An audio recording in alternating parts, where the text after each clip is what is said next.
মোকাবেলার জন্য দাবি নেই। বাংলাদেশ জাতীয়তাবাদী দল এই গোটা বাংলাদেশের সকল জেলা শহরে সমাবেশের আয়োজন আলমগীরকে স্বাগত জানাবার সুযোগ পাওয়ায় আমরা গর্বিত, আমরা আমাদের সৌভাগ্য মনে করি।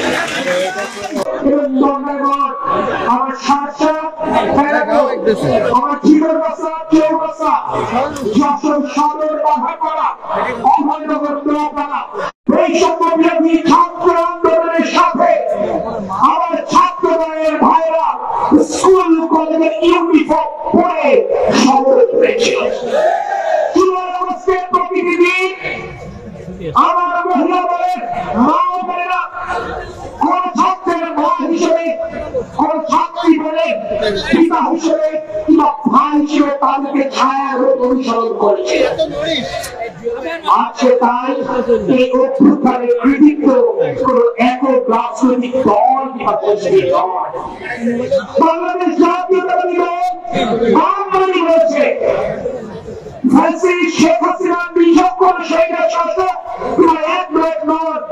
ফ্যাসিস্টের পতন কখনো একক রাজনৈতিক দলের পক্ষে সম্ভব নয়। সকল রাজনৈতিক দলকে এক কাতারে আসতে হবে।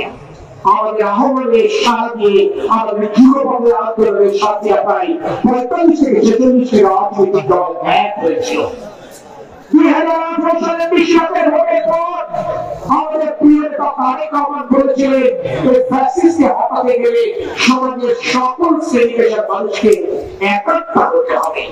তাই জুলাই অগস্টের ওই উত্তাল দিনগুলোতে যে বিষয় তার পণ্যের চূল্য পায় না সেও ছাত্রদের সাথে ওই আন্দোলনে সামিল হয়েছিল। জুলাই অগস্টের ওই অগ্নিঝরা দিনগুলোতে যে মা বোনেরা তাদের সংসার চাইতে প্রতিদিন লড়াই করে তারা শিকার হতে হয়, সেও কিন্তু সামিল হয়েছিল। কারণ তারা কি পরিবর্তন চেয়েছিল। পরিবর্তন হচ্ছে শেখ হাসিনা মুক্ত বাংলাদেশ। প্রিয় ছাত্র সহযোগিতাবৃন্দ, 16 বছর যখন আন্দোলন করেছি, আজ আন্দোলনের মাঠে আছি একটি গণতান্ত্রিক বাংলাদেশ বিনির্মাণের লক্ষ্যে।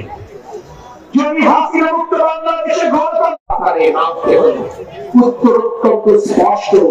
শেখ হাসিনা পালিয়ে গেল, ফ্যাসিস্টের পতন হলো, গণতান্ত্রিক বাংলাদেশ আজও বাংলাদেশের মানুষ ফিরে পায়নি। তাই যতদিন পর্যন্ত বাংলাদেশের মানুষ তার ভোটের অধিকার ফেরত না পাবে, যতদিন ততদিন পর্যন্ত বাংলাদেশ জাতীয়তাবাদী দল রাজপথেই থাকবে।